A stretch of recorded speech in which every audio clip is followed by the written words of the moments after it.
The cold concrete floor of a garage is no place for a human being to sleep. But for Maria Santos, it had become her sanctuary, her secret refuge in the dead of night. What her employer discovered that fateful morning wasn't just a violation of house rules. It was the beginning of an unraveling that would expose buried truths, shatter carefully constructed walls, and prove that sometimes the people we judge most harshly are the ones holding mirrors to our own forgotten souls. Before we jump back in, tell us where you're tuning in from, and if this story touches you, make sure you're subscribed, because tomorrow, I've saved something extra special for you. The November rain hammered against the windows of the Whitmore estate with the kind of relentless fury that made even the wealthy feel small. Inside the master bedroom on the third floor, Richard Whitmore stood before the floor-to-ceiling windows, watching the storm tear through his meticulously maintained gardens. At 52 years old, Richard was a man who had built an empire from nothing, or so he told himself. His tech company had revolutionized cloud storage solutions, making him one of the youngest billionaires in the state. His success was a monument to discipline, intelligence, and an unwavering refusal to accept mediocrity in any form. The house around him reflected that philosophy. Every room was a showcase of modern minimalism, all clean lines and neutral tones. There were no family photos cluttering the mantelpieces, no children's drawings stuck to refrigerators, no evidence of the messy, chaotic warmth that characterized normal homes. Richard preferred it that way. Clutter was disorder. Disorder was weakness. He had learned that lesson early and learned it well. His phone buzzed on the nightstand. A text from his assistant reminded him of the board meeting at 9. Richard glanced at his watch. It was barely 6 in the morning, but he had been awake since 4:30. Sleep was another luxury he had trained himself to minimize. Successful people didn't waste time in bed. They seized the day before the day could seize them. He dressed in one of his 15 identical navy suits, each tailored to perfection. As he knotted his tie with practiced efficiency, his mind was already running through the quarterly reports, the projections, the strategic pivots he would present to the board. Numbers were clean. Numbers didn't lie.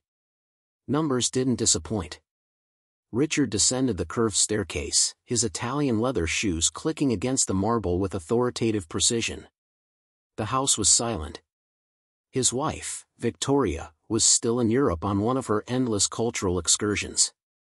They had been married for 23 years, though married was perhaps too strong a word for what they had become. They were business partners in the enterprise of maintaining appearances. She attended galas and charity functions. He wrote the checks. They occupied the same address but rarely the same room. As he entered the kitchen, he expected to find it empty. Mrs. Chen, his longtime housekeeper, didn't arrive until 7. But there was a fresh pot of coffee already brewed, steam rising from the carafe. Richard frowned. This was unusual. He valued routine, and deviations from routine were concerning. He poured himself a cup and took a sip. It was perfect. Strong, hot, exactly the way he liked it. His frown deepened. Mrs. Chen knew his preferences, but she shouldn't be here this early. Then he remembered. Mrs. Chen had asked for the week off to visit her daughter in Seattle. In her absence, the agency had sent a replacement. What was her name? Marie? Martha? He couldn't remember. He hadn't paid attention when Mrs. Chen introduced her last week. Household staff were interchangeable parts in the machine of his life. As long as they performed their functions, their individual identities were irrelevant. Richard carried his coffee to his study, a cathedral of wealth and achievement. One wall was entirely glass, overlooking the estate's grounds. The others were lined with leather-bound books he had never read and awards he no longer noticed. His desk was a slab of polished walnut that had cost more than most people earned in a year. He set down his coffee and opened his laptop, ready to review the morning's market reports. But something nagged at him. A detail out of place. He stood and walked to the window. The rain had softened to a drizzle, and the gray dawn light was slowly creeping across the lawn. His eyes moved to the 4-car garage at the edge of the circular driveway. The side door, the one that led to the storage area, was slightly ajar. Richard felt a spike of irritation. He was obsessive about security. Every door, every window, every possible point of entry was to be locked at night. It was one of his non-negotiable rules. Had the new maid been careless? Had she taken out the trash and forgotten to secure the door? He set down his coffee and strode toward the front door, grabbing his keys from the console table. The morning air was cold and damp as he crossed the driveway, his breath forming small clouds. The irritation was building into something sharper now. Incompetence was a virus. If left unchecked, it spread. He would have to call the agency and have them send someone else. He couldn't tolerate staff who couldn't follow simple instructions. Richard pushed open the garage's side door and stepped inside. The space was immaculate, as always. His collection of vintage cars sat beneath fitted covers. The concrete floor was swept clean. Shelves lined the walls, organizing everything from holiday decorations to power tools with military precision. Nothing seemed disturbed. Then he heard it. A sound so soft he almost missed it beneath the patter of rain on the roof. Breathing. The deep, rhythmic breathing of someone asleep. His head snapped toward the far corner of the garage, beyond the last car. There was a small alcove there, a space he used to store seasonal items. And there, curled on the cold concrete floor atop a flattened cardboard box, covered by what looked like a thin emergency blanket from one of the cars, was a woman. Richard's mind went blank for a moment, struggling to process the scene. Then recognition clicked into place. It was the maid. The replacement. She was sleeping on his garage floor. The anger came in a wave, hot and righteous. This was beyond incompetence. This was a violation. Was she homeless? Had the agency sent him a homeless person? Was this some kind of liability nightmare waiting to happen? What if she was on drugs? What if she was mentally unstable?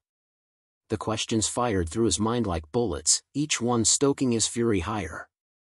He strode across the garage, his footsteps loud and deliberate. The woman stirred but didn't wake. He could see her more clearly now. She was small, perhaps in her mid-30s, with dark hair pulled back in a braid. Her uniform, the simple gray dress and white apron that Mrs. Chen also wore, was wrinkled but clean. Her face, even in sleep, looked exhausted. There were dark circles under her eyes, and her lips were chapped. Richard reached down and shook her shoulder, not gently. "Wake up." His voice was hard, commanding. The woman's eyes flew open, wide and startled. For a moment, she didn't seem to register where she was. Then reality crashed over her, and she scrambled to sit up, the thin blanket falling away. Her face went pale, then flushed with what Richard assumed was shame. "Mr. Whitmore," she stammered, her voice thick with sleep and something else. "Fear, perhaps. I can explain." "I'm so sorry, I didn't mean to, I was just, do you know what time it is?" Richard cut her off, his tone icy. "Do you have any idea how inappropriate this is? You're sleeping in my garage. On the floor. Like a vagrant." The woman, Maria, he suddenly remembered her name, pressed her hands together as if in prayer. Her fingers were red and raw, he noticed, the skin cracked from work. "Please, Mr. Whitmore, I can explain." "I wasn't trying to explain." Richard's voice rose. What possible explanation could justify this? "I opened my home to you. I'm paying you a wage. And this is how you repay that trust. By treating my property like a homeless shelter." Maria's eyes were glistening now, but she held his gaze. There was something in her expression that wasn't quite shame. It was closer to resignation, as if she had known this moment was coming and had been dreading it. Preparing and narrating this story took us a lot of time, so if you are enjoying it, subscribe to our channel, it means a lot to us. Now back to the story. "I have nowhere else to go," she said quietly. The words were simple, but they landed with unexpected weight. Richard's anger faltered for just a moment. Then he shook his head. "That's not my problem. You have an apartment, don't you?" The agency requires it. All their employees must have permanent addresses. I did, Maria said, and now her voice was barely a whisper. I lost it last month. I've been staying at a shelter, but it's full most nights. I've been, she hesitated, managing. Managing, Richard repeated, his voice dripping with disdain. By breaking into my garage and sleeping on concrete? I didn't break in, Maria said, a tiny flare of defiance in her tone. The door has a faulty lock. It doesn't catch properly. I've been coming here after my shift ends at 11. I'm always gone before anyone wakes up. I bring my own blanket. I don't touch anything. I just need a safe place to sleep for a few hours. Richard stared at her, his mind reeling. The audacity of it.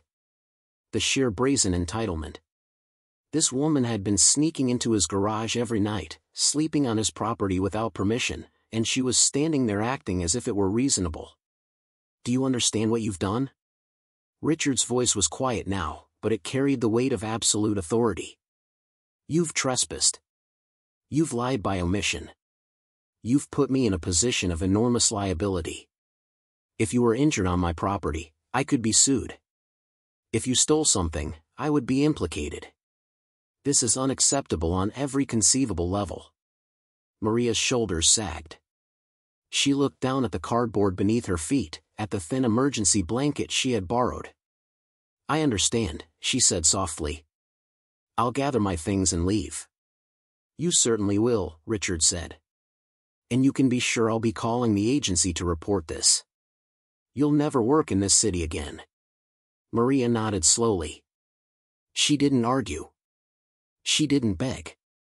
She simply bent down and began folding the blanket with careful, deliberate movements.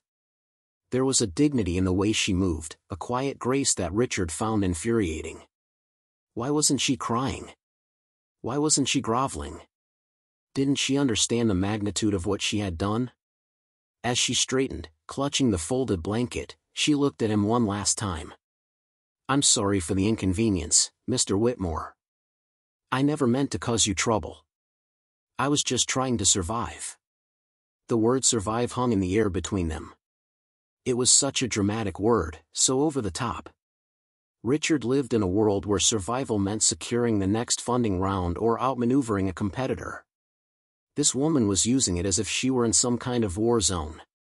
We all have struggles, Richard said dismissively. That doesn't give you the right to exploit others. Maria's expression shifted, just slightly. For the briefest moment, something like pity flickered in her eyes. It was there and gone so quickly that Richard almost thought he had imagined it. But it left him feeling strangely unsettled, as if he had just failed a test he hadn't known he was taking. I'll leave now, Maria said. She walked past him, her steps quiet despite the concrete floor. She moved with the careful, practiced silence of someone used to making themselves invisible. Richard watched her go, his anger still simmering but now mixed with something else. Confusion, perhaps. Or discomfort. He shook it off. He had been right to confront her. He had been right to fire her. This was a clear-cut case of boundary violation. There was no ambiguity here. He returned to the house and went directly to his study. He pulled up the agency's number on his phone and dialed. A cheerful receptionist answered on the second ring. Whitmore Estate, Richard said curtly. I need to report an incident with one of your employees. The woman you sent to replace Mrs. Chen. Maria Santos. Oh yes, the receptionist said, her tone still bright. Is there a problem, Mr. Whitmore? A problem? Richard's voice was sharp. That's an understatement. I found her sleeping in my garage this morning. On the floor. She's been trespassing on my property, apparently for several nights. There was a pause. When the receptionist spoke again, her voice had lost some of its cheer. I see. That's certainly irregular. I can assure you, Mr. Whitmore, we run thorough background checks on all our employees. Maria has been with us for 3 years and has an excellent record. I don't care about her record, Richard snapped. She was sleeping in my garage. That's unacceptable. I want her removed from your roster, and I want a replacement sent immediately. Of course, Mr. Whitmore. I'll make a note in her file and send someone new this afternoon. Again, I apologize for this situation. Richard ended the call and set the phone down. He should have felt satisfied. He had handled the problem efficiently and decisively. But instead, he felt strangely hollow. He looked out the window at the gray morning. Somewhere out there, Maria Santos was walking away from his estate, probably heading back to whatever shelter would take her in. It's not my responsibility, Richard said aloud to the empty room. His voice sounded defensive even to his own ears. He tried to return to work, but concentration eluded him. The image of Maria curled on that cardboard kept intruding on his thoughts. The raw, cracked skin of her hands. The exhaustion etched into her face. The quiet dignity with which she had accepted her dismissal. Richard stood abruptly and paced to the window. He was being ridiculous. He had encountered poverty before. He donated to charities. He wrote checks for causes. This was no different. Maria was just one of millions of people struggling in the world. He couldn't save everyone. It wasn't his job to save anyone. But that look in her eyes. That flicker of something that might have been pity. Why had she looked at him that way? The day passed in a blur of meetings and phone calls.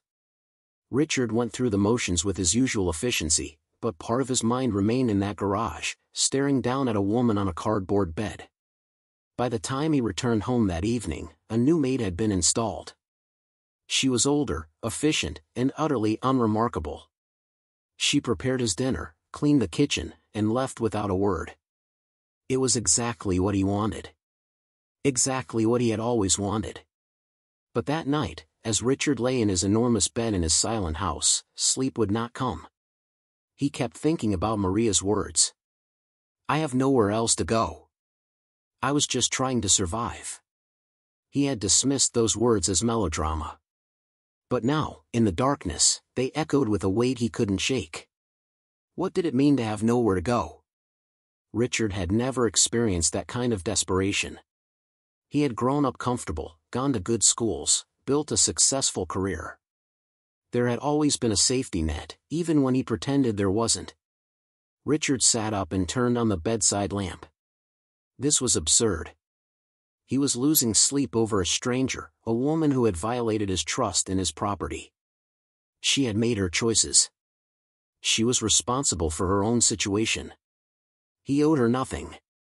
But even as he thought it, he knew something had shifted.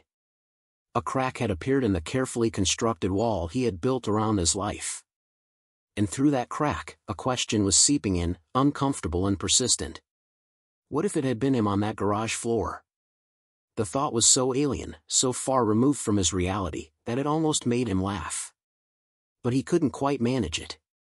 Instead, he lay back down and stared at the ceiling, waiting for a dawn that felt very far away. The next morning, Richard woke with a sense of purpose he hadn't felt in years. He told himself it was about due diligence, about understanding the kind of people the agency was sending into his home. But deep down, he knew it was something else.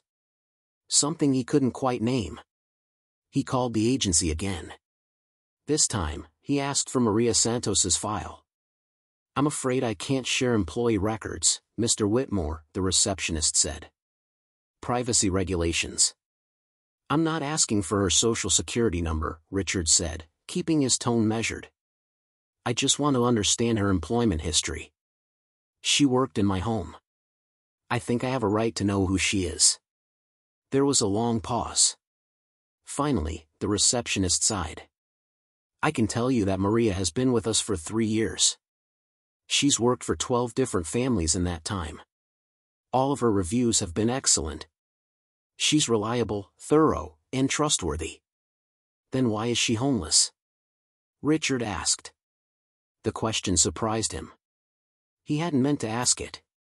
I don't know, Mr. Whitmore, the receptionist said quietly. We don't ask our employees about their personal circumstances unless it affects their work. And Maria's work has always been exemplary. Has she found another placement? Richard heard himself ask. Not yet, the receptionist admitted. After your report, other families are, understandably, hesitant. Richard ended the call and sat in his study, staring at nothing. Maria Santos had an excellent work record. She was reliable and trustworthy. And yet she had been sleeping on a garage floor because she had nowhere else to go. The pieces didn't fit together. Or rather, they fit together in a way that made Richard deeply uncomfortable. He thought about his own home, the 8,000 square feet of space he barely used. The guest rooms that remained perpetually empty. The garage bays that housed cars he rarely drove. He had so much. More than he could ever use. And Maria Santos had nothing. Not even a safe place to sleep. It's not my fault, Richard muttered. But the words felt hollow. Over the next few days, Richard found himself obsessively thinking about Maria. He told himself it was concern over the liability issue, but he knew that was a lie. Something about her situation had burrowed under his skin. He couldn't stop thinking about the way she had folded that blanket, so carefully, as if it were the most precious thing she owned. He couldn't stop thinking about her cracked, bleeding hands. He couldn't stop thinking about the fact that she had risked everything, her job, her reputation, her safety, just to sleep on a concrete floor. What kind of desperation drove a person to that? Richard began to do something he had never done before. He started researching homelessness. He read articles and studies.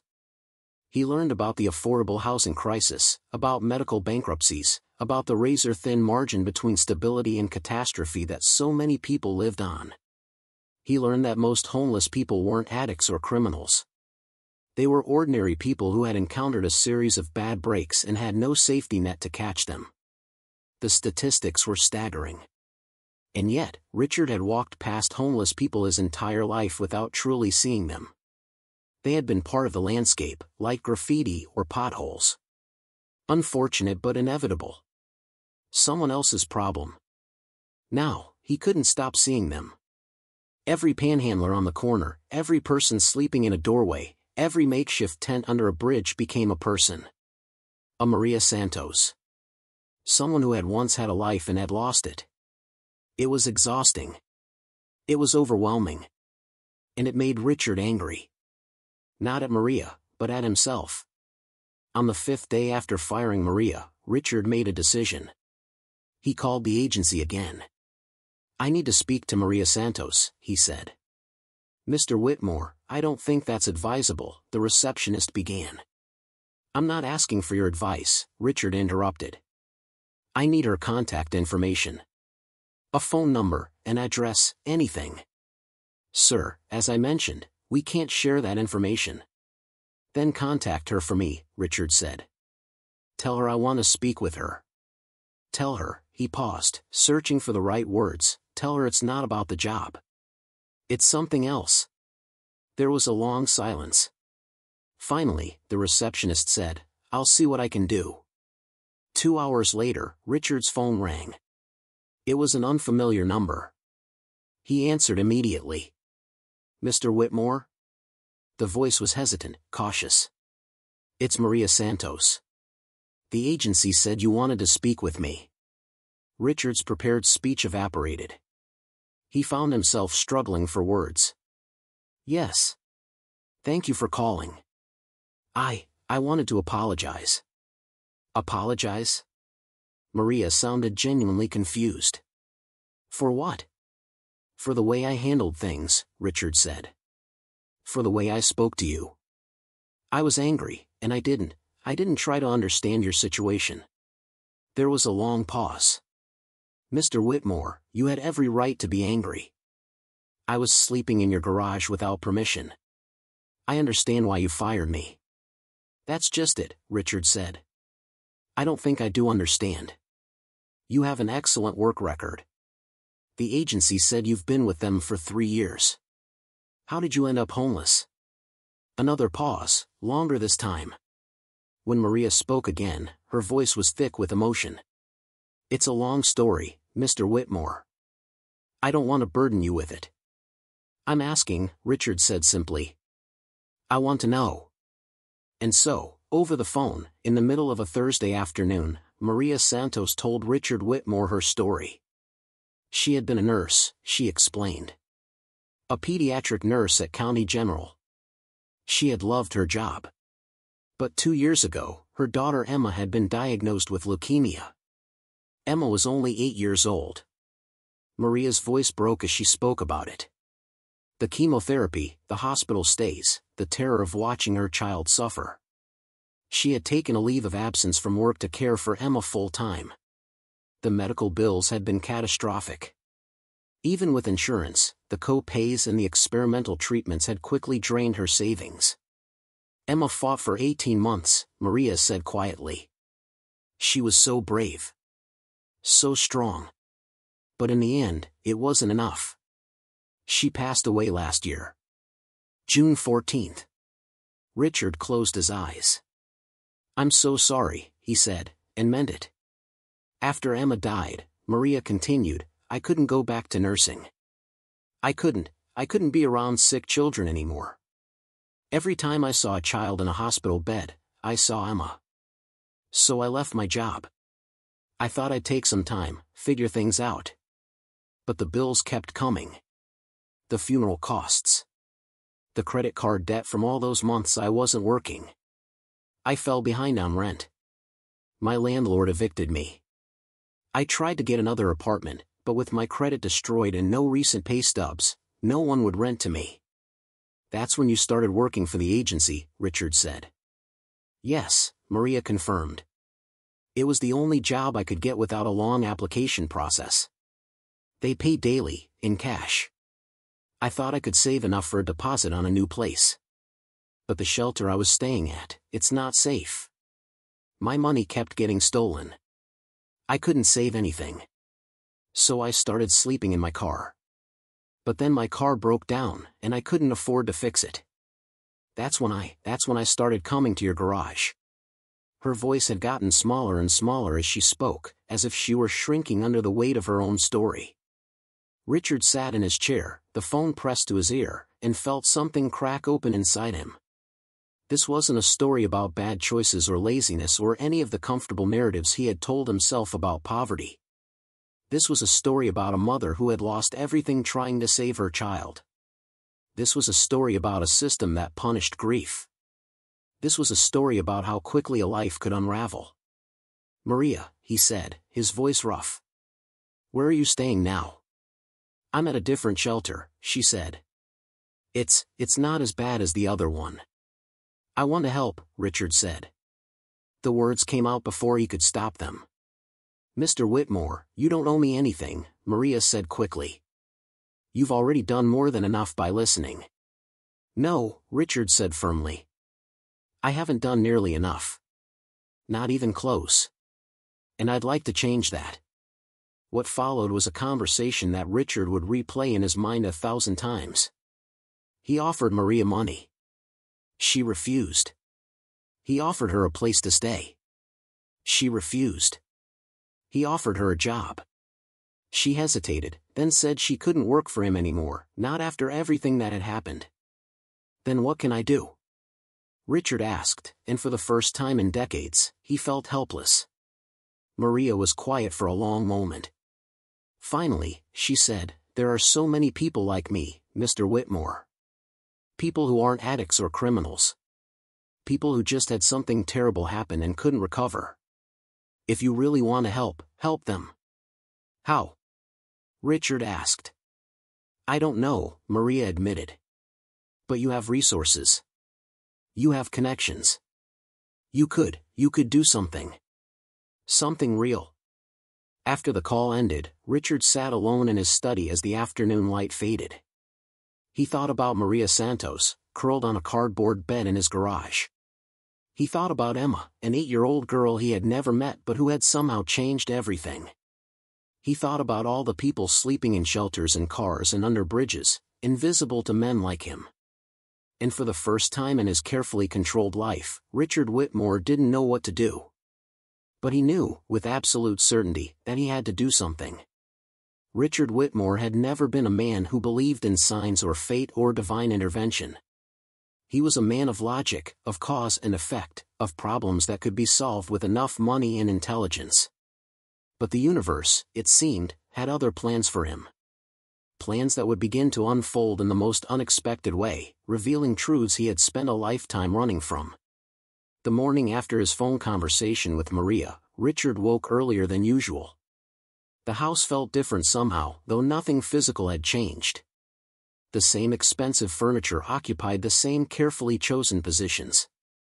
The same art hung on the same walls. But something fundamental had shifted, as if the very air had become charged with possibility and dread in equal measure. He went through his morning routine mechanically, his mind elsewhere. The coffee tasted bitter. The market reports on his tablet seemed like hieroglyphics from an alien civilization. None of it mattered the way it had mattered just a week ago. Maria's story had planted something in him, a seed of awareness that was beginning to crack through the concrete foundation of his worldview. Richard found himself in a part of the house he rarely visited. The West Wing contained what Victoria called the memory rooms, spaces filled with remnants of a life they no longer lived. There was the nursery they had prepared 20 years ago, painted in soft yellows and greens, furniture assembled with such hope. The room had never been used. Victoria had miscarried at 7 months. They had tried again, twice more, each pregnancy ending in the same devastating silence. Eventually, they had stopped trying. They had stopped talking about it. They had stopped acknowledging the wound that never healed. Richard stood in the doorway of that nursery now, his hand on the frame. Dust motes danced in the morning light. A mobile hung above the empty crib, tiny elephants frozen mid-parade. He had forgotten this room existed, had trained himself not to see it when he walked past. But today, he couldn't look away. What would their child have been like? Would they have had Victoria's dark eyes or his stubborn chin? Would they have filled this enormous house with laughter and chaos? Would they have given him a reason to come home at night instead of staying late at the office, hiding in spreadsheets and strategy meetings? He thought about Maria's daughter, Emma. A child who had lived for 8 years, who had laughed and played and loved her mother fiercely. A child who had fought an impossible battle with courage that most adults could never muster. Maria had held her daughter as she died. She had buried her. She had survived that unsurvivable thing. And Richard had called her a vagrant. Had threatened to destroy what little remained of her life. Had seen her suffering as an inconvenience, a liability, a stain on his perfect world. The shame hit him like a physical blow. He gripped the doorframe harder, his knuckles white. What kind of man had he become?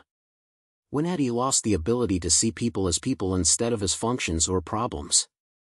When had his heart turned to stone? He closed the door to the nursery and walked downstairs. His study felt like a cage. He couldn't sit still. He couldn't focus. The walls seemed to be closing in, decorated with awards and accolades that suddenly felt meaningless. He had built an empire, yes, but what had he built it on? And what had he sacrificed to maintain it? Richard grabbed his coat and keys.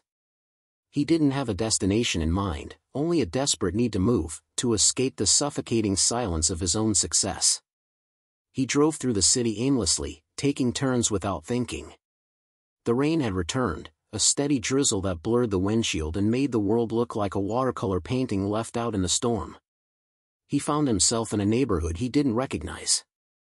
The houses here were small, packed close together. Toys littered front yards. Clothes hung on lines stretched between buildings. People hurried along sidewalks, collars turned up against the rain. This was where normal people lived. This was where Maria had probably grown up, where she had raised Emma. Richard pulled over and sat in his car, watching.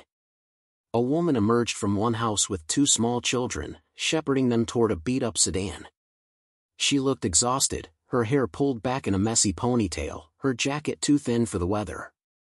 But she smiled at something one of the children said, and for a moment, her whole face transformed. How much money did she make? What kind of insurance did she have? What would happen to those children if she got sick, if she lost her job, if the fragile structure of her life collapsed the way Maria's had? Richard's phone rang. He glanced at the screen. Victoria. He almost didn't answer, but guilt made him pick up. Richard, where are you? Victoria's voice was sharp with irritation. I've been calling the house. The new housekeeper said you left hours ago without telling anyone. I went for a drive, Richard said. A drive, Victoria repeated, as if he had announced he was joining the circus. You never just go for drives. What's going on? Nothing, Richard said automatically. Then, because he was tired of lying, tired of the polished surface of his life, he added, actually, something happened. With the maid. The temporary one. What kind of something? Victoria's tone shifted to concern, but it was the wrong kind. The kind that worried about lawsuits and reputation, not about human suffering. Richard found himself telling her about Maria, about finding her in the garage, about the phone call, about Emma. He spoke rapidly, the words tumbling out in a way that was completely unlike him. Victoria listened in silence. When he finished, there was a long pause. Then Victoria said, "That's tragic, of course. But Richard, you can't let yourself get pulled into every sad story you encounter. The world is full of suffering. You can't fix it all." I know that, Richard said. But shouldn't I try to fix some of it? You donate to charities, Victoria pointed out. You've funded scholarships. You've done your part. Have I? Richard asked. Or have I just been writing checks to make myself feel better without actually changing anything? Another pause. What's really going on, Richard? This isn't like you. Maybe that's the problem, Richard said quietly. Maybe I should be more like this. Maybe we both should. I'll be home next week, Victoria said, her tone careful. We can talk then. Don't do anything rash. After the call ended, Richard sat in his car and realized something profound. He and Victoria were strangers. They had become strangers years ago, maybe decades ago. They shared a name and an address, but they didn't share a life. They were two people orbiting each other at a safe distance, never colliding, never truly connecting. When had that happened? Had it been after the miscarriages? Or had it been earlier, during those early years when he was building his company and she was building her social standing? Had they ever really been in love, or had they just been playing the roles they thought they were supposed to play? Richard started the car and drove again, this time with purpose. He headed toward County General Hospital, the place where Maria had worked, where Emma had been treated.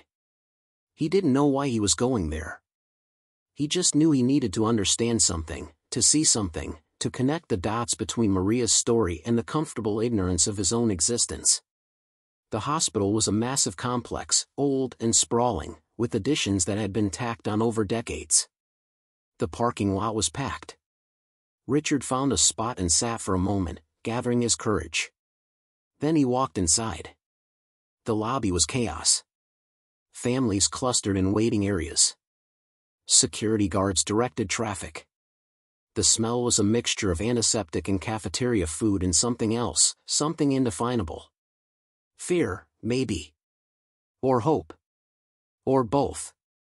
Richard approached the information desk. He didn't know what he was going to say until the words came out. I'm looking for the pediatric oncology ward. The volunteer at the desk, an elderly woman with kind eyes, smiled sadly. 5th floor, East Wing. Elevators are that way. Richard found himself riding up in an elevator packed with people. A mother holding a sleeping toddler. An older man with an oxygen tank. A young couple holding hands so tightly their knuckles were white. Each of them carrying their own private tragedy, their own desperate hope. The 5th floor was quieter than the lobby, but the atmosphere was heavier. Richard stepped out of the elevator and immediately felt like an intruder. This was sacred ground, in a way. This was where miracles happened and where they failed to happen. This was where children fought battles that no child should ever have to fight. He walked slowly down the corridor, reading the names on the doors. Some rooms were silent. Others echoed with beeping machines or quiet conversations. Through one open door, he saw a bald child, perhaps 6 years old, playing with toy cars on a tray table. Through another, he saw a teenager hooked up to so many tubes and wires that she looked like a science experiment. And suddenly, Richard understood something he had never truly grasped before. This had been Emma's world. For 18 months, this place had been her home. She had walked these halls. She had slept in one of these rooms. She had been one of these brave, broken children. And Maria had been here with her every single day, watching her daughter suffer, unable to do anything except hold her hand and whisper that everything would be okay even when they both knew it wouldn't be. Richard found a small waiting area and sank into one of the plastic chairs. His hands were shaking. His throat was tight. He had spent so much of his life insulated from this kind of pain. He had built walls of wealth and status and control, believing they would protect him from the fundamental fragility of human existence. But sitting here, surrounded by the evidence of how quickly life could shatter, those walls felt laughably inadequate. A woman sat down next to him, cradling a cup of coffee that had probably gone cold hours ago. She looked like she hadn't slept in days. Her eyes were red-rimmed but dry, as if she had cried so much that she had run out of tears. "First time here?" she asked, her voice hoarse. Richard nodded, not trusting himself to speak. "It gets easier," the woman said. "Not easy. Just easier. You learn the rhythms. You learn which nurses are the kind ones and which vending machines actually work. You learn how to sleep in a chair and how to hold a conversation while your heart is breaking." "Is your child here?" Richard managed to ask. "My son," the woman said. "Acute lymphoblastic leukemia. He's 8. We've been here for 6 months." "I'm sorry," Richard said. The words felt so inadequate, so hollow. The woman shrugged. "You learn not to think too far ahead. You focus on today. On this hour. On the next test result. Hope becomes a very small, very specific thing." They sat in silence for a moment. Then the woman asked, "Is your child here too?" Richard shook his head. "No. A friend of mine lost her daughter to leukemia last year. I'm trying to understand what she went through." The woman looked at him for a long moment. Then she said, "You can't. Not really. Not unless you've been through it yourself. But the fact that you're trying, that matters. That matters more than you know." She stood up, her coffee cup still in her hand. "I should get back. Tyler will wonder where I went." She paused. "Tell your friend, tell her that we see her. All of us parents who are still in the fight, we see the ones who fought before us. We see the empty chairs where they used to sit. We carry them with us." Richard watched her walk away, her shoulders bent under the weight of a burden he couldn't begin to fathom. He sat there for another hour, watching the ebb and flow of the ward. Doctors making rounds. Nurses checking IVs. Parents moving like ghosts through the hallways, caught in a nightmare they couldn't wake from. When he finally left the hospital, the sun was setting. The world outside looked impossibly bright and careless. People were laughing. Cars honked. Someone was playing music too loud. Life was continuing as if the suffering inside that building didn't exist, as if children weren't dying just a few walls away. Richard got into his car and sat there for a long time. His phone buzzed with messages from his assistant, from board members, from business associates. All of it felt absurd now. All of it felt like noise. He drove home slowly, his mind reeling. When he arrived at the estate, the new housekeeper had dinner waiting. He thanked her and asked her name. Margaret. He had already forgotten it by the time she left. Richard couldn't eat. He went to his study and did something he never did. He poured himself a whiskey, neat, and sat in the dark, thinking. His entire adult life had been built on a single premise that success meant control. If he worked hard enough, planned carefully enough, accumulated enough wealth and power, he could insulate himself from chaos. He could create order in a disordered world. But Maria's story had revealed the lie at the heart of that premise. There was no amount of money or control that could protect you from the fundamental vulnerability of being human. Emma had died despite the best doctors and the most expensive treatments. Maria had lost everything despite working hard and playing by the rules. The system Richard had built his life around, the system that had rewarded him so handsomely, had failed them completely. And he had been complicit in that failure. By ignoring it. By looking away. By convincing himself that poverty was a personal failing rather than a systemic one. The whiskey burned going down, but it didn't bring the clarity he was seeking. Nothing would bring clarity except action. Maria had said there were so many people like her, people who had fallen through the cracks. She had asked him to help them. But how? Richard knew how to build companies and manage portfolios. He knew how to negotiate deals and crush competitors. He didn't know the first thing about homelessness or healthcare or the dozens of other issues that kept people like Maria sleeping on garage floors. He needed to learn. And he needed to start immediately. Over the next week, Richard transformed into a man possessed. He canceled meetings. He delegated responsibilities. He devoted every waking hour to understanding the landscape of poverty in his city. He read academic papers and policy briefs. He attended city council meetings on affordable housing. He toured homeless shelters and food banks. What he discovered was both overwhelming and infuriating. The need was immense. The resources were woefully inadequate.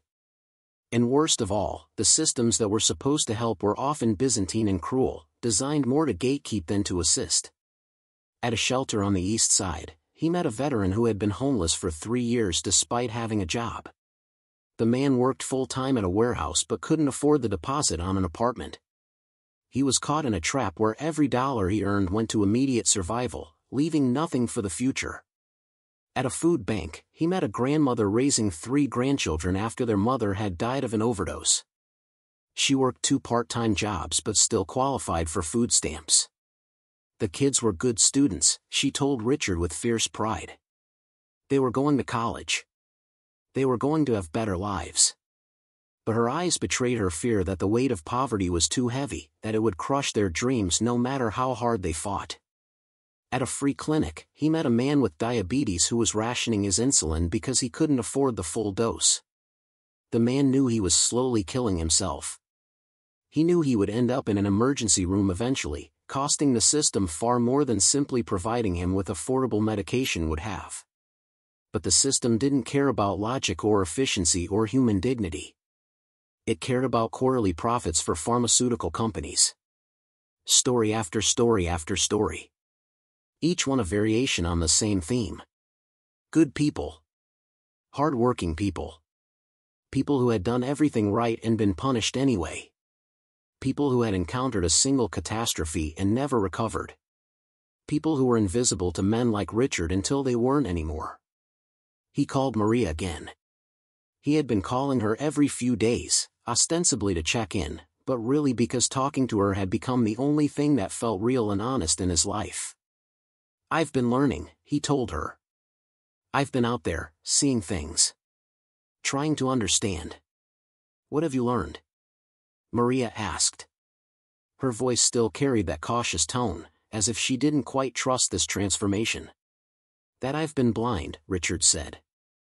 That I've been living in a bubble my entire life and calling it success. That the world is full of people suffering in ways I never imagined, and I've been stepping over them like they were obstacles instead of human beings. Maria was quiet for a moment. Then she said, "That's a hard thing to realize about yourself." "It should have been harder," Richard said bitterly. "It should have destroyed me. But somehow I'm still here, still comfortable, still protected by money I didn't really earn. I was born into privilege, and I've spent my whole life congratulating myself for being smart enough to leverage it." "So what are you going to do about it?" Maria asked. It wasn't a challenge. It was a genuine question. "I don't know yet," Richard admitted. But I know I can't go back to the way things were. I can't unsee what I've seen. I can't unknow what I know now. That's a start, Maria said softly. That's more than most people ever manage. After the call, Richard sat in his study and thought about all the people he had met in the past week. The veteran. The grandmother. The diabetic man. Maria. Emma. All of them connected by a system that was broken in fundamental ways. He couldn't fix the system. He was one man. But maybe he could create something that existed outside the system. Something that caught people before they fell all the way through. The idea began to form slowly, taking shape like a sculpture emerging from stone. Not a charity that handed out checks and felt good about itself. Not a foundation that funded studies and held galas. Something more direct. More immediate. Something that addressed the specific, practical barriers that kept people trapped in cycles of poverty. Richard pulled up a blank document on his computer and began to type. He worked through the night, researching and planning and refining. By dawn, he had the skeleton of something real. Something that could actually work. He would call it the Second Chance Initiative. It would provide three things, the three things he had identified as the most critical barriers to escaping homelessness. First, emergency housing. Not a shelter bed for one night, but actual apartments that people could stay in for up to 6 months while they got back on their feet. Second, immediate financial assistance for the practical things that kept people from getting jobs or housing. Security deposits. Work clothes. Transportation. Childcare. Third, a caseworker for each participant.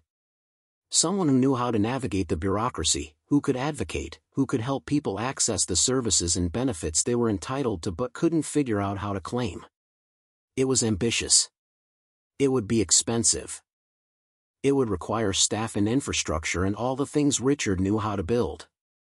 But most importantly, it would be designed by people who had actually experienced homelessness, people like Maria who understood the reality from the inside. As the sun rose over his estate, Richard looked at his plan and felt something he hadn't felt in years.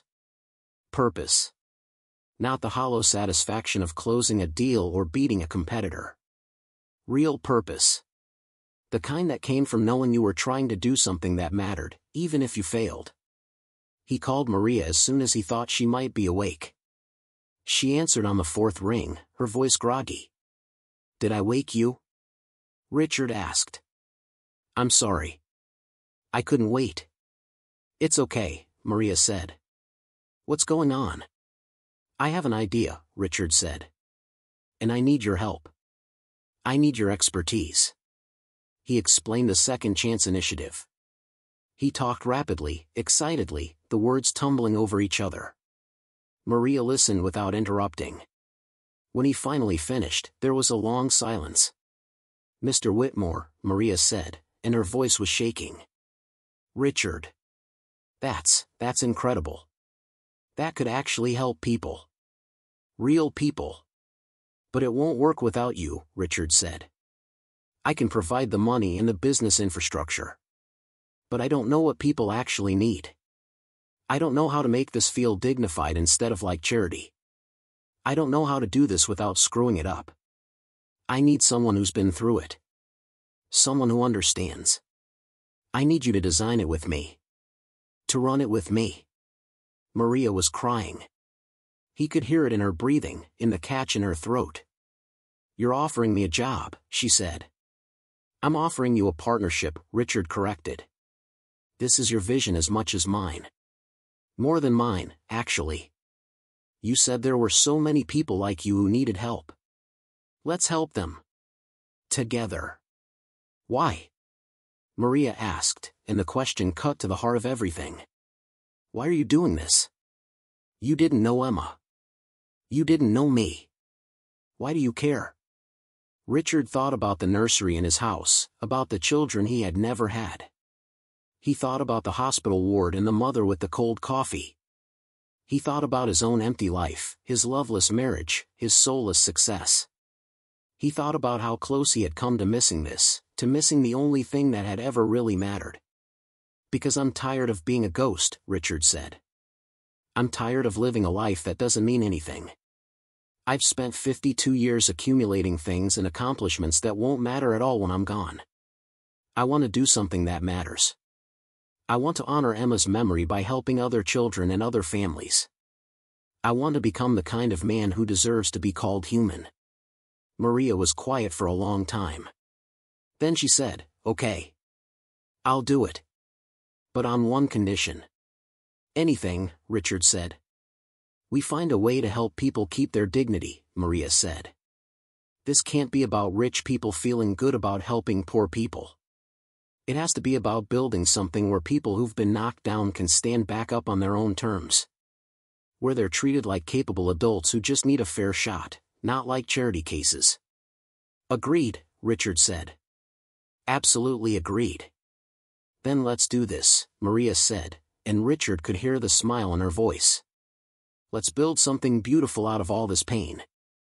Over the next month, Richard and Maria worked together with an intensity that surprised them both. They met daily, sometimes at Richard's house, sometimes at the coffee shop near Maria's new shelter. Richard had tried to offer her money for housing, but she had refused, insisting that she wanted to complete the journey from homelessness to stability through the same kind of program they were designing. If it worked for her, it would work for others. Maria proved to be a brilliant strategist. She understood the psychology of poverty in ways that no academic paper could capture.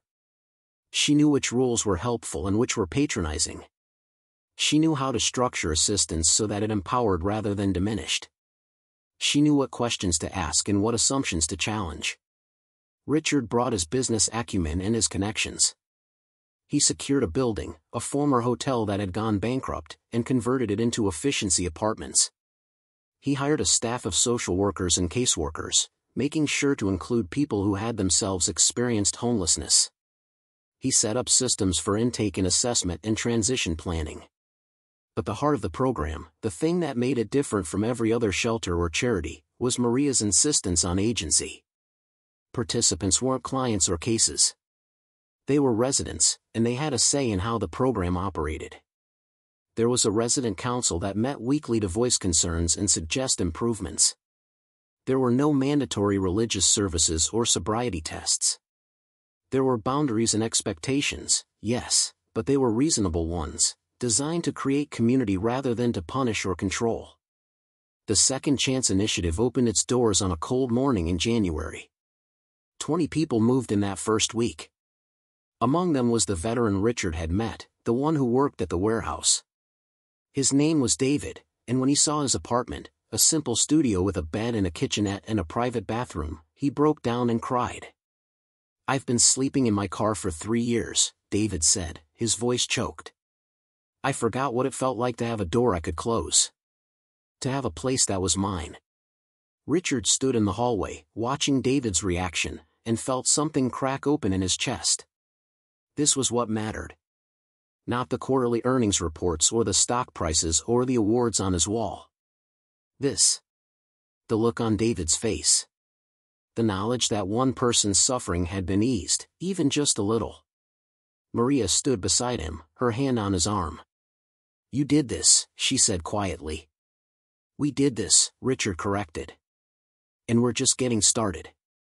But even as the Second Chance Initiative began to take shape and succeed beyond their wildest hopes, Richard knew that something else was happening, something he hadn't anticipated and didn't know how to name. He and Maria were becoming friends.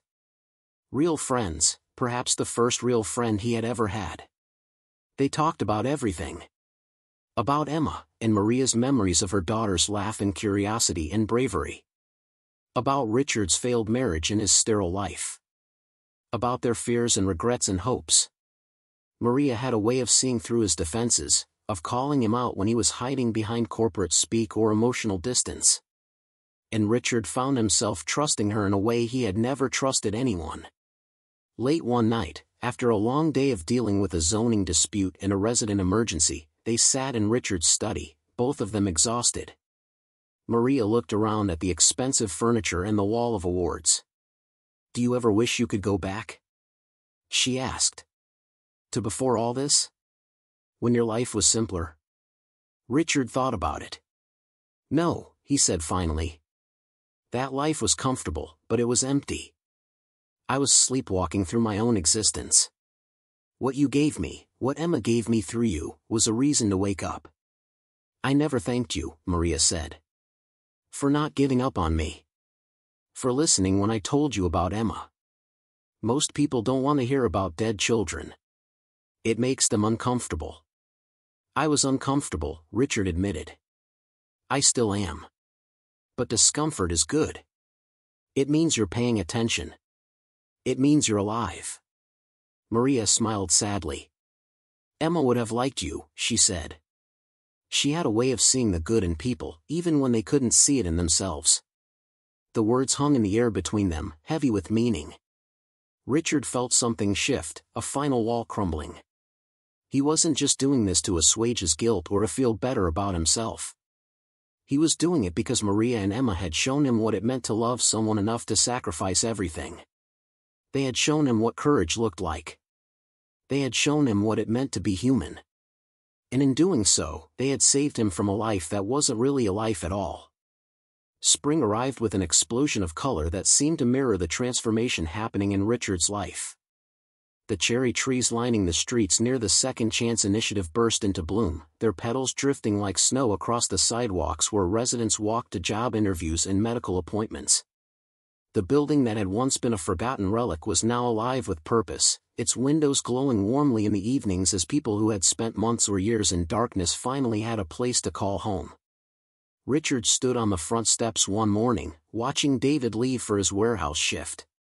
The veteran moved differently now, with his shoulders back and his head held high. He had been saving money, building credit, preparing to move into his own apartment. In 2 weeks, he would be the first graduate of the program, the first person to transition from resident to independent tenant. It was a milestone that meant everything. Maria emerged from the building, carrying a stack of files.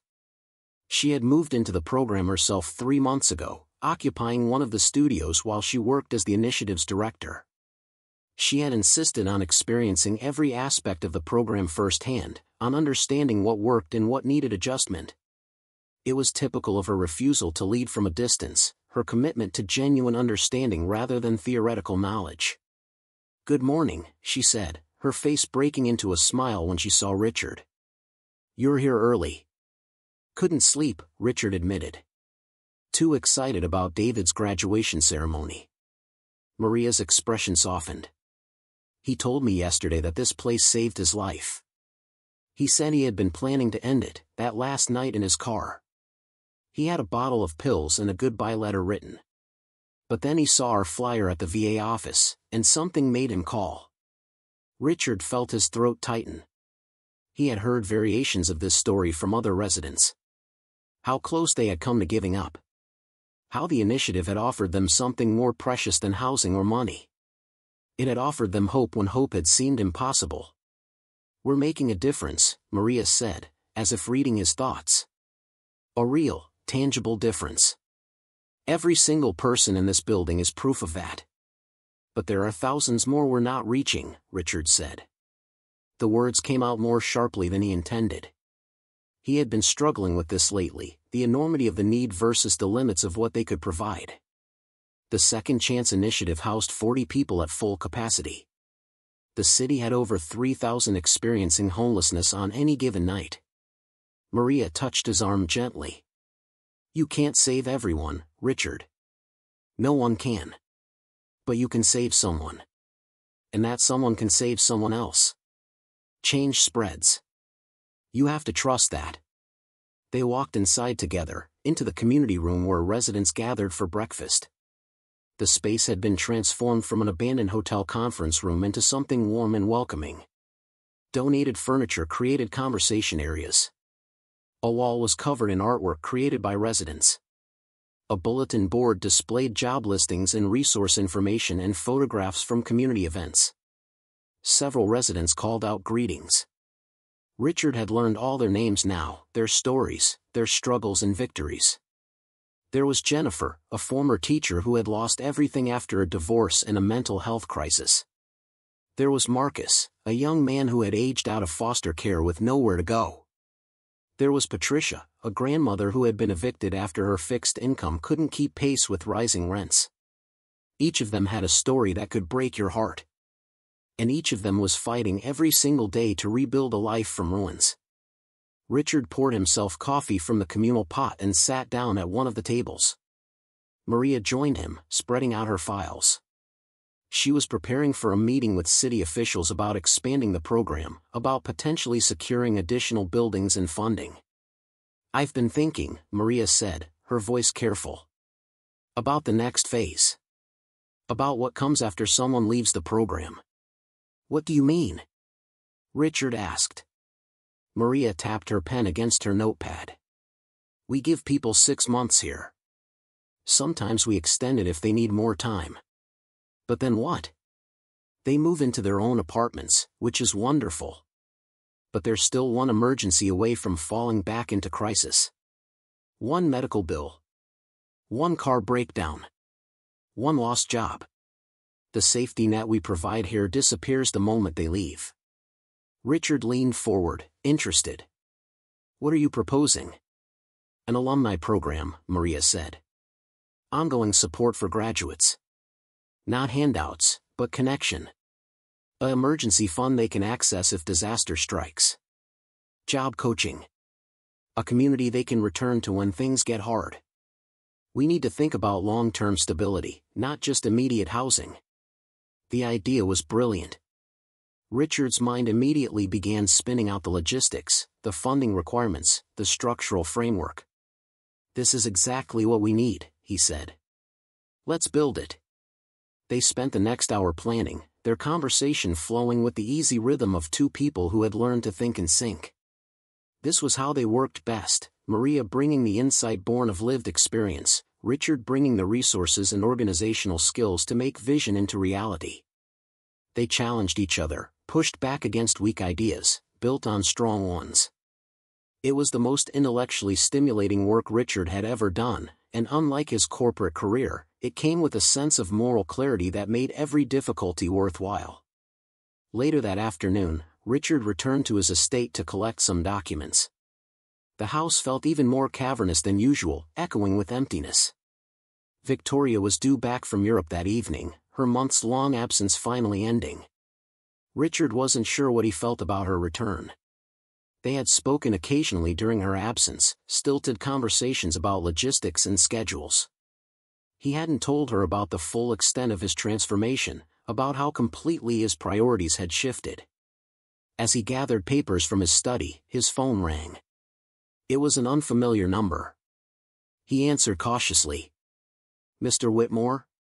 The voice was female, older, with a formal tone. "This is Helen Garrett from the Department of Child and Family Services.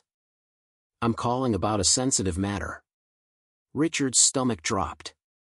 Had something happened at the initiative? Had they violated some regulation he wasn't aware of? "Yes, this is Richard Whitmore. How can I help you?" "It's regarding Maria Santos," the woman continued. "I understand she's employed with your organization, the Second Chance Initiative?" "She's the director, yes," Richard said. "Is there a problem?" There was a pause. "Mr. Whitmore, I'm not sure if you're aware, but Ms. Santos has been going through a legal process related to her late daughter.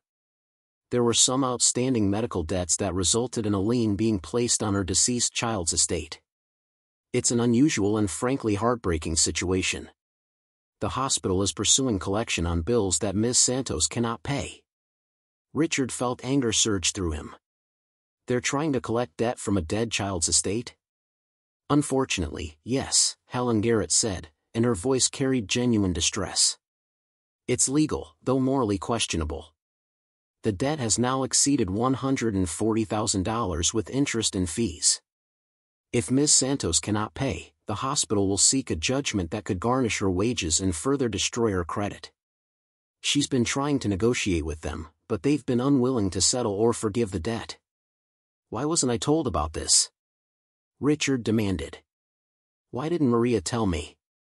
"I suspect she didn't want to burden you," Helen said. "Ms. Santos is a proud woman. She's been handling this on her own, attending court hearings, trying to navigate a system that frankly seems designed to grind people down. But there's a hearing next week that could result in a judgment.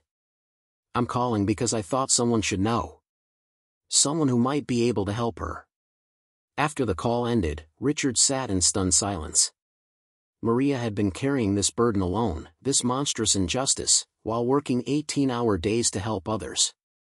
She had never mentioned it, never asked for help, never suggested that the man she had partnered with could solve this problem with a single check. The anger Richard felt was different from any anger he had experienced before. It wasn't the petty irritation of inconvenience or the competitive rage of business rivalry. It was a deep, righteous fury at a system that punished people for having sick children, that turned grief into debt, that extracted profit from the most vulnerable moments of human existence. He called his lawyer immediately. I need you to contact County General Hospital's billing department. There's a debt in the name of Emma Santos, deceased minor. I want it paid in full immediately, and I want all collection activities ceased. Then I want you to find out who authorized the decision to pursue collection on a dead child's medical bills, because I'm going to make it my personal mission to ensure that policy changes. Mr. Whitmore, his lawyer said carefully, that's a substantial sum, and it's not your legal obligation. I don't care about legal obligation, Richard snapped.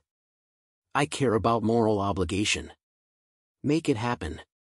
Today. Within hours, it was done. The debt was paid. The lien was released. The collection proceedings were halted. Richard's lawyer reported back that the hospital's chief financial officer had been apologetic when confronted, claiming it was standard policy, but had agreed to review their procedures regarding deceased pediatric patients. Standard policy, Richard thought bitterly.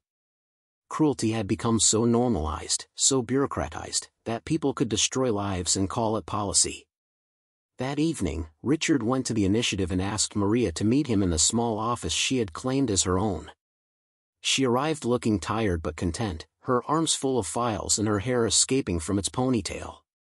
She had been working with a new resident, helping her navigate the process of obtaining identification documents, a task that was simple for people with resources and nearly impossible for people without them. "What's up?" Maria asked, dropping into the chair across from his desk. "We need to talk about the budget for the alumni program. I've been running numbers, and I think we can start with 20 participants and scale up from there." Richard held up a hand. "Before we get to that, I need to talk to you about something else. I got a call today from Helen Garrett at Child and Family Services." Maria's face went pale. Her hands tightened on the arms of the chair. "Oh," she said quietly. "That. Why didn't you tell me?" Richard asked. His voice was gentle, but the hurt was evident. "Maria, we're partners. We're friends.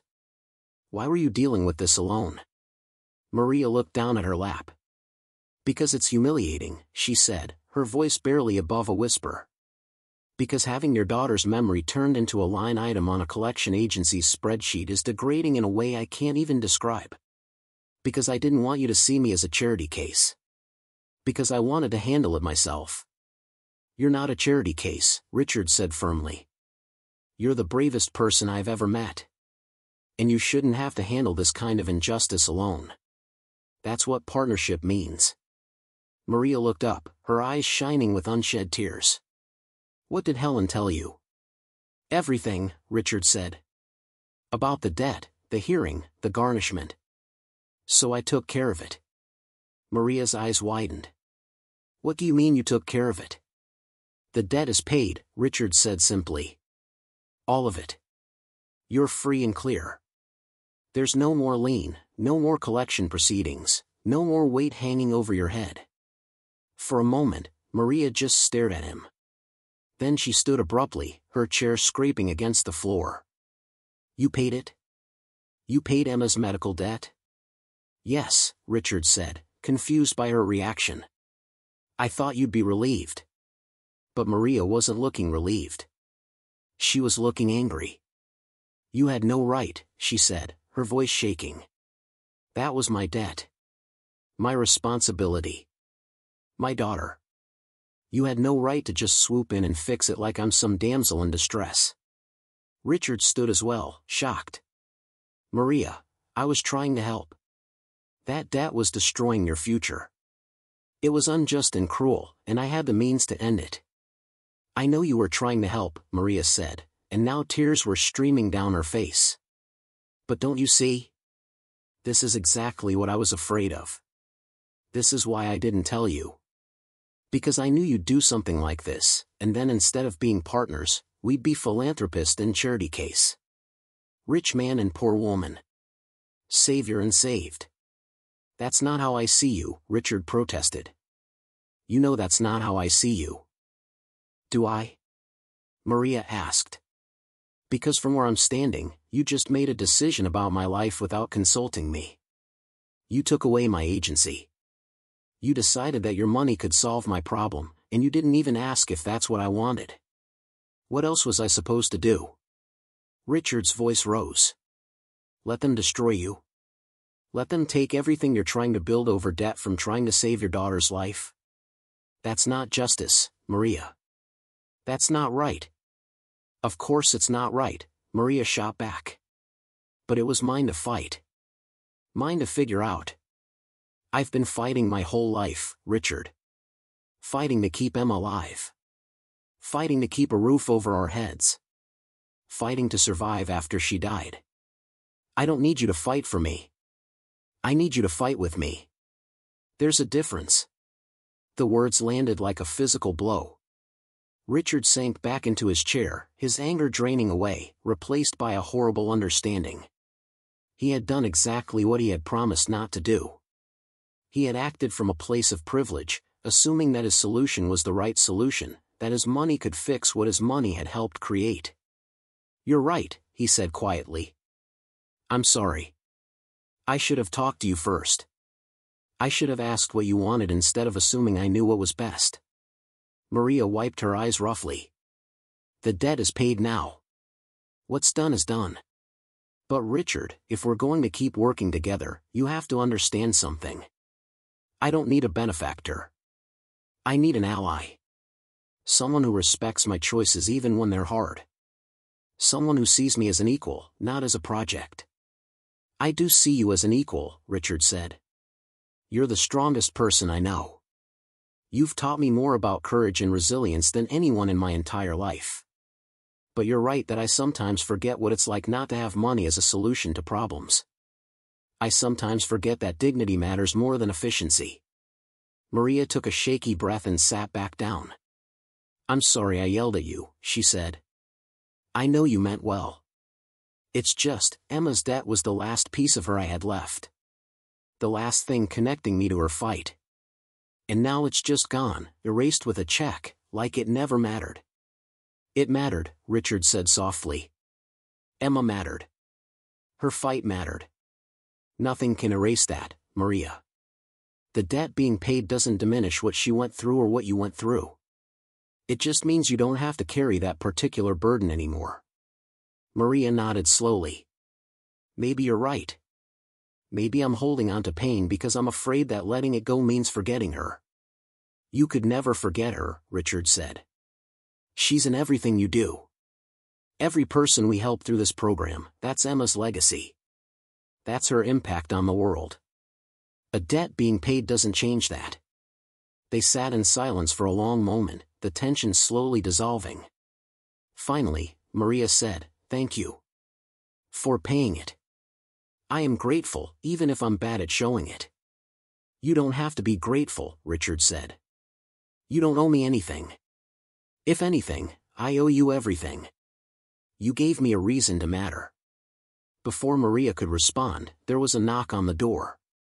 One of the residents, Jennifer, poked her head in. Sorry to interrupt, but there's someone here to see Mr. Whitmore. She says she's his wife. Richard's heart sank. Victoria. He had forgotten she was coming home today. He stood, smoothing his shirt. Send her to the conference room, he said. I'll be right there. After Jennifer left, Maria looked at him curiously. You never talk about your wife. Richard sighed. There's not much to talk about. We've been married for over 2 decades, but I'm not sure we've ever really known each other. She's been in Europe for months, and honestly, I barely noticed she was gone. Maybe her coming back is an opportunity, Maria suggested. To try to connect.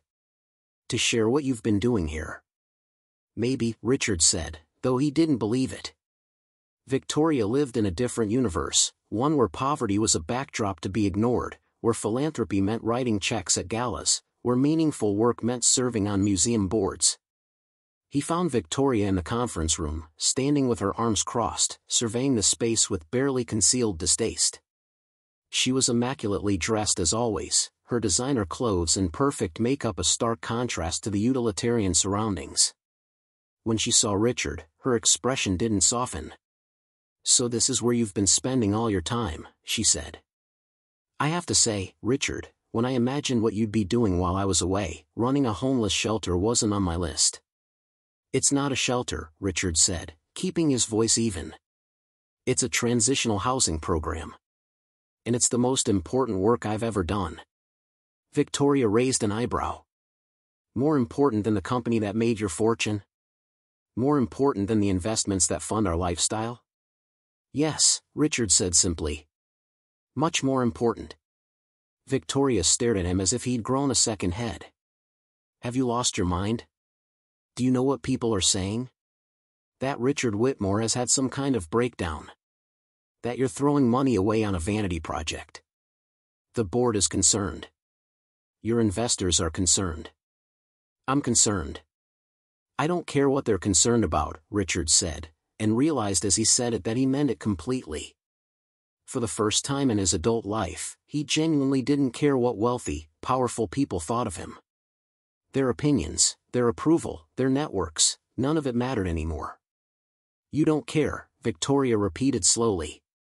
"You've built an empire over 30 years, and now you don't care?" "I care about different things now," Richard said. "I care about people who are suffering. I care about making a real difference instead of just accumulating more money I don't need. I care about living a life that actually means something." "And what about me?" Victoria asked, and for the first time, he heard something genuine in her voice. Hurt, maybe. Or fear. "What about our life?" "We don't have a life, Victoria," Richard said gently. "We have arrangement. We have a beautiful house that neither of us wants to be in. We have social obligations we fulfill separately. We have everything except actual connection." Victoria's composure cracked slightly. "So what are you saying? You want a divorce?" Richard thought about it. Surprisingly, the idea didn't fill him with dread or guilt. It filled him with something closer to relief. "I think we should both be free to find lives that actually make us happy. Whatever those look like." Victoria's eyes hardened. "Fine. My lawyer will contact yours. But don't expect me to pretend this is amicable. You're embarrassing me. You're embarrassing our entire social circle." "I'm sorry you feel that way," Richard said. "But I'm not sorry for what I'm doing here." After Victoria left, Richard stood in the empty conference room, feeling strangely light. A marriage that had been dead for years was finally being buried. It should have felt like loss. Instead, it felt like liberation. He returned to Maria's office to find her packing up for the evening. She looked up when he entered. "How did it go?" "We're getting divorced," Richard said. Maria's eyes widened. "Richard, I'm so sorry." "Don't be," Richard said, surprising himself with how much he meant it. "It's been over for a long time. We were just too afraid of change to admit it. Maybe this is a good thing. A chance for both of us to start fresh." Maria studied him carefully. "You're different than you were 6 months ago." "Completely different." "So are you," Richard pointed out. "You're not sleeping in garages anymore." Maria smiled slightly. "True. We've both come a long way." Over the following weeks, Richard's life underwent a complete restructuring. He stepped back from his company, appointing a new CEO and transitioning to a purely advisory role. He put the estate on the market, the enormous house with its painful memories and empty rooms. He moved into a modest apartment downtown, close to the initiative, close to the work that now defined his purpose. Victoria proceeded with the divorce efficiently and coldly. She took half of everything, which still left Richard with more money than he could spend in 10 lifetimes. He didn't fight her on anything. He just wanted it over. The Second Chance initiative continued to grow. David graduated from the program and moved into his own apartment, speaking at the ceremony about how a safe place to sleep had given him back his will to live. 6 more residents were preparing to graduate in the coming months. The alumni program Maria had designed was taking shape, creating a safety net that extended far beyond the building's walls. And through it all, Richard and Maria worked side by side, their partnership deepening into something that neither of them had quite named but both of them felt. They understood each other in ways that transcended words. They challenged each other, supported each other, made each other better. One evening in late spring, as they sat on the initiative's front steps watching the sunset paint the sky in shades of orange and pink, Maria said, "Do you ever regret it? Giving up your old life?" Richard thought about the question seriously. "Not for a second," he said. "That old life was comfortable, but it was empty. This life has meaning.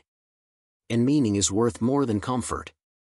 "Emma would have liked you," Maria said softly, echoing words she had spoken before. She always believed people could change. That they could become better versions of themselves. "She was right," Richard said. "Look at us. Look at what we've built. 6 months ago, I was a man who thought his worth came from his bank account. You were a woman sleeping on a garage floor. Now we're here, creating something that genuinely helps people." Maria leaned her head against his shoulder, a gesture of comfortable intimacy that felt completely natural. "Thank you," she said. "For seeing me. For seeing Emma. For caring enough to change." "Thank you for giving me something worth changing for," Richard replied. They sat there as the light faded, 2 people who had found each other in the most unlikely way, who had transformed each other's lives, who had proven that redemption was possible, that people could change, that one person's compassion could ripple out in ways that touched countless lives. Inside the initiative, lights began to glow in apartment windows. People who had been invisible were now visible. People who had been forgotten were now remembered. People who had been without hope now had futures. And it had all started with a woman sleeping in a garage and a man who had finally learned to see beyond the surface, to understand that dignity and worth weren't determined by wealth or status, but by the courage to keep fighting, keep hoping, keep believing that tomorrow could be better than today. The story didn't end there. It was just beginning. Because change, real change, doesn't happen in grand gestures or dramatic moments. It happens in the quiet persistence of people who refuse to look away from suffering, who choose connection over comfort, who believe that every life has value and every person deserves a chance. Richard and Maria had both been broken by life in different ways. But in helping others heal, they had found their own healing. In creating a place of second chances, they had given themselves second chances. And in the process, they had discovered what it truly meant to be human, to be vulnerable, to be real. The work would continue. More people would need help. More battles would need to be fought. But they would face those challenges together, partners in purpose, bound by a shared understanding of what really mattered. And somewhere, perhaps, Emma was watching and smiling, knowing that her mother's suffering hadn't been meaningless, that her own brief life had sparked something beautiful, that love could transcend even death and create ripples of hope that would touch people she had never met. The Second Chance initiative stood as a testament to that truth. And every person who walked through its doors, every life that was transformed, was proof that when people choose to care, when they choose to act, when they choose to see each other's humanity, miracles become possible. 2 years had passed since that cold morning when Richard discovered Maria in his garage, and the world looked entirely different through his eyes. The Second Chance initiative had expanded beyond anything they had imagined. What began as a single building with 40 units had grown into a network of 5 facilities across the city, housing over 200 people at any given time. The alumni program supported another 300 graduates who had successfully transitioned into independent living.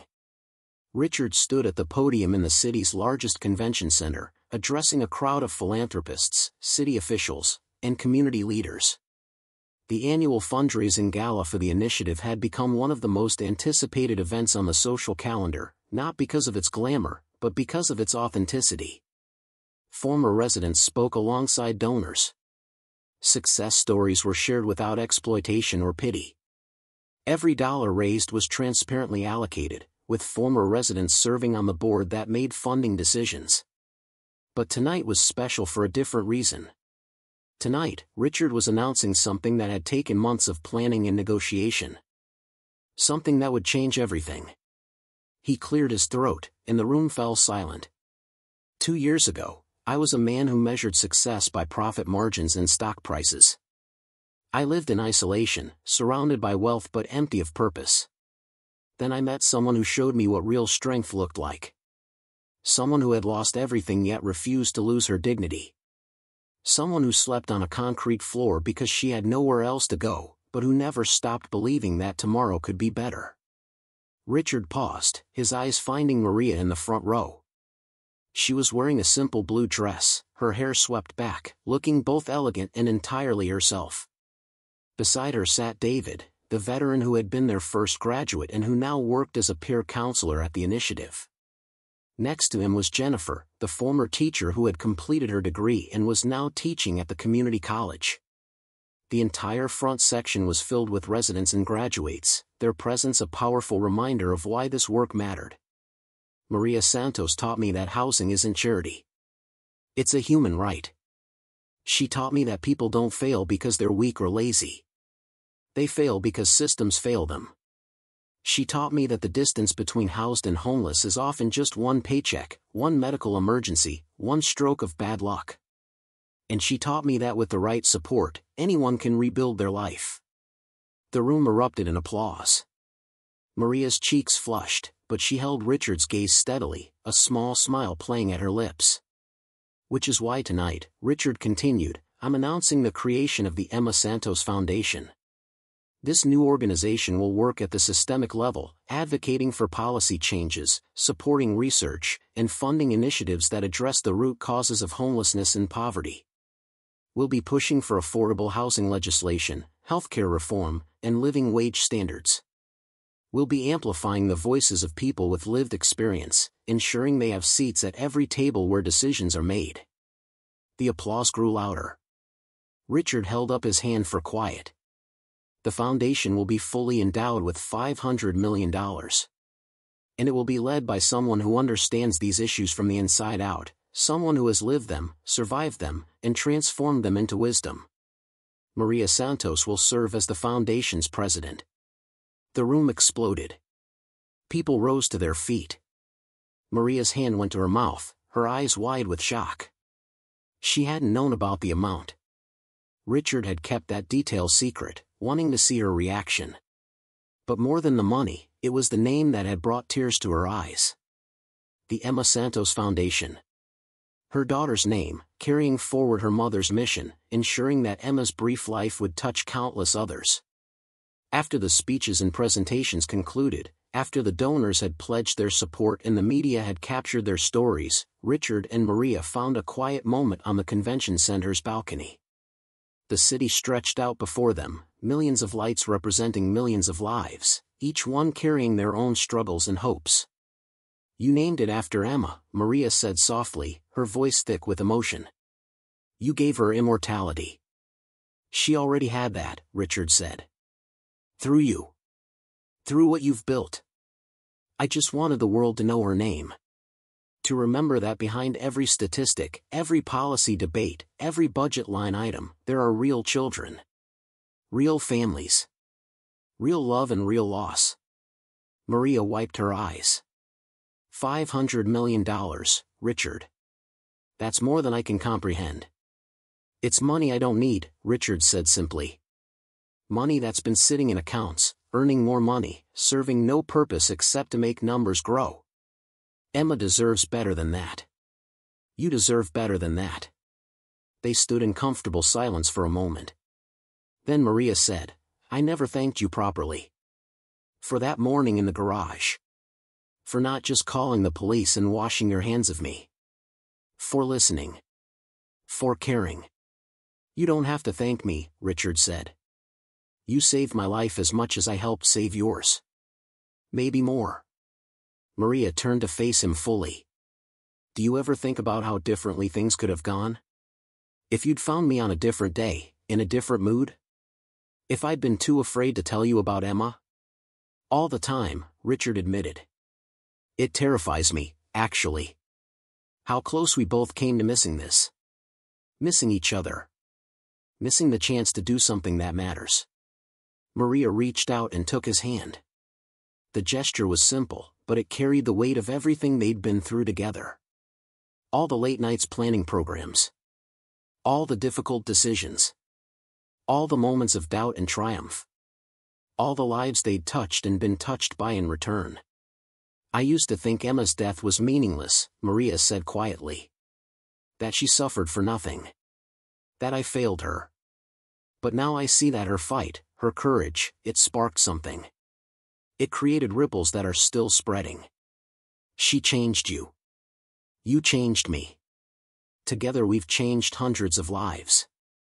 That's not meaningless." "It's the opposite of meaningless," Richard agreed. "It's everything." A door opened behind them, and David stepped out onto the balcony. "Sorry to interrupt," he said, "but the residents want a photo with both of you. Something about proving to their caseworkers that they really do know important people." Maria laughed, the sound bright and genuine. "Tell them we'll be right there." After David left, Richard and Maria remained on the balcony for one more moment. The wind had picked up, carrying the scent of rain. Storm clouds gathered on the horizon, but for now, the city glowed peacefully beneath a blanket of stars. "Ready to get back to work?" Maria asked. "Always," Richard said. They walked back inside together, toward the noise and warmth and community they had built. Toward the people whose lives had been transformed and who had transformed them in return. Toward a future that neither of them could have imagined 2 years ago, but that both of them were committed to creating. The story of Richard Whitmore and Maria Santos wasn't a fairy tale. It was better than that. It was real.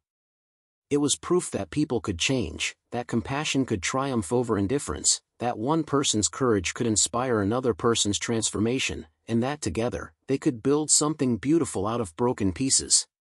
Emma's legacy lived on, not just in the foundation that bore her name, but in every person who found shelter when they had nowhere to go, in every family that received support when systems failed them, in every policy that changed because someone who understood the problem from the inside had a voice at the table.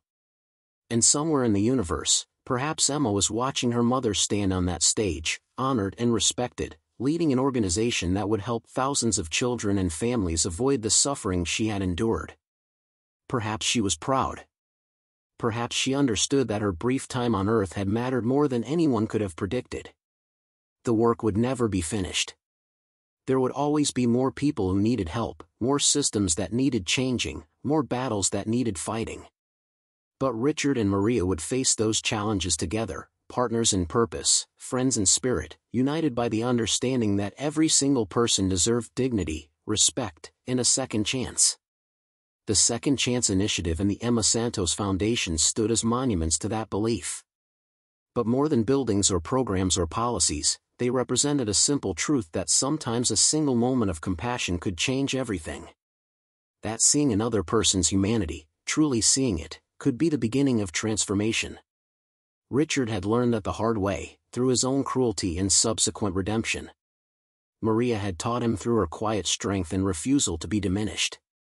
Together, they had created something that would outlast them both, something that would continue to touch lives long after they were gone. As they rejoined the celebration, surrounded by people whose lives had been changed and who had changed theirs in return, Richard felt something he had never felt in all his years of corporate success. He felt peace. He felt purpose. He felt like he finally understood what it meant to be truly wealthy, not in money, but in meaning. And that was worth more than any fortune he had ever accumulated. Up next, you've got 2 more standout stories right on your screen. If this one hit the mark, you won't want to pass these up. Just click and check them out.